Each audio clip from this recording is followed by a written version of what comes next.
একজন মানুষ যিনি ALS নামক এক কঠিন রোগে আক্রান্ত হওয়ার কারণে প্যারালাইজড হয়ে সম্পূর্ণ দেহ পুরোপুরি অচল হয়ে গেছে, এমনকি তিনি কথাও বলতে পারেন না, কিন্তু তিনি শুধুমাত্র তার ব্রেন বা মস্তিষ্ক ব্যবহার করে কম্পিউটার ব্যবহার করছেন, ভিডিও এডিটিং করছেন, বন্ধুদের সাথে চ্যাট করা থেকে শুরু করে আশেপাশের মানুষের সাথে কথাও বলছেন। অর্থাৎ বলা যেতে পারে ফুলি প্যারালাইজড হওয়ার পরেও একজন সাধারণ মানুষের মতো জীবনযাপন করা শুরু করছেন। কি অসম্ভব মনে হচ্ছে, তাই না? হ্যাঁ, এই অসম্ভবকে সম্ভব করে দেখাচ্ছেন ব্র্যাড স্মিথ নামক একজন এলন মাস্কের ব্রেন চিপ নিউরালিঙ্কের মাধ্যমে। হ্যাঁ, ঠিকই শুনেছেন, ছোট এক টুকরো চিপ, সেটা সরাসরি মস্তিষ্কে বসানো হলেই একজন অন্ধ ব্যক্তি আবার দেখতে পারবেন পৃথিবীর সৌন্দর্য। একজন প্যারালাইজড মানুষ শুধুমাত্র তার মস্তিষ্ক থেকে কমান্ড দিয়ে ব্যবহার করতে পারবেন কম্পিউটার, ইন্টারনেট, এমনকি ভিডিও এডিটিং সফটওয়্যারও, কোনো হাত, কিবোর্ড, মাউস ছাড়াই, এমনকি মুখে একটা শব্দ উচ্চারণ না করেই। এটা কোনো কল্পকাহিনী না, বরং বাস্তবতা। এই কারণে আজকের ভিডিওটি অনেক অনেক ইন্টারেস্টিং হবে, কারণ এই ভিডিওতে আমি পরিচয় করিয়ে দিব এমন একজন মানুষের সাথে যিনি বিশ্বের 3 জন মানুষের মধ্যে একজন, যার মস্তিষ্কে সরাসরি এলন মাস্কের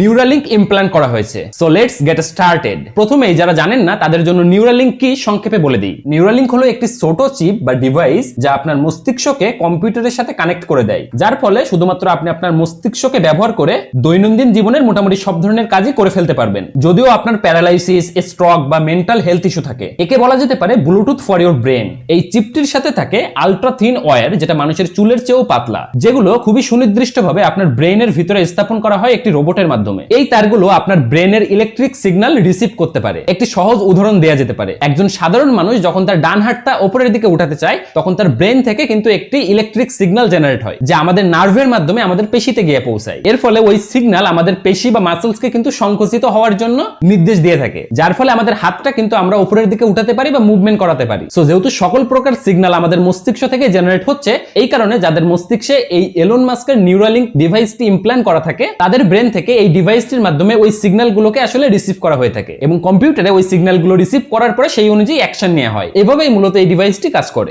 ব্র্যাডের ALS রোগের কারণে তিনি চলাফেরা করতে পারতেন না, কথাও বলতে পারতেন না। আগে তিনি আই ট্র্যাকিং টেকনোলজি ব্যবহার করে যোগাযোগ করতেন, যেটা কেবল অন্ধকার ঘরে কাজ করত, ফলে তিনি ছিলেন প্রায় অন্ধকার ঘর বন্দী। কিন্তু এখন নিউরালিঙ্ক ব্যবহার করার ফলে তিনি বাইরের যে কোনো জায়গায় যেতে পারছেন এবং শুধুমাত্র তার ব্রেন দিয়ে কম্পিউটারের সকল প্রকার কাজ করতে পারছেন। ব্র্যাডের ভাষ্য মতে নিউরালিঙ্ক তাকে কম্পিউটার ব্যবহার করার জন্য এইভাবে হেল্প করে যে সে যখন তার জিভ নাড়ানোর কথা ভাবে, তখন নিউরালিঙ্ক সেই ব্রেন সিগন্যালটি রিসিভ করে এবং মাউসের কার্সারটি সরিয়ে দেয়। আর কার্সারটিকে ডানে বামে বা উপরে নিচে সরানোর জন্য ব্র্যাডকে শুধুমাত্র দিক চিন্তা করলেই হয়। এরপরে সে যখন তার চোয়াল হালকা করে চেপে ধরে, তখন সেটা মাউস ক্লিক হিসেবে কাজ করে। ব্যাস এতটুকুই, অতিরিক্ত কোনো প্রকার বাটন বা অন্য অ্যাডিশনাল কিছুর দরকার হয় না। তবে সবচেয়ে মজার বিষয় হলো ব্রেড নিজেই এই নিউরালিঙ্ককে ট্রেন করে যাচ্ছে দিনের পর দিন। তার ভাষ্য মতে এই ডিভাইসটি যত বেশি ব্যবহার করা হচ্ছে, তত বেশি স্মার্ট হচ্ছে, কারণ সে ডে বাই ডে ট্রেন হচ্ছে। ব্র্যাড আরো জানান নিউরালিঙ্কের এই সিস্টেমে রয়েছে খুবই প্রয়োজনীয় কিছু টুলস। যদি কখনো কার্সার এলোমেলো ভাবে নড়ে, ব্র্যাড নিজেই সেটা অ্যাডজাস্ট করতে পারে। সে মাউস কার্সারের স্পিড কন্ট্রোল করতে পারে,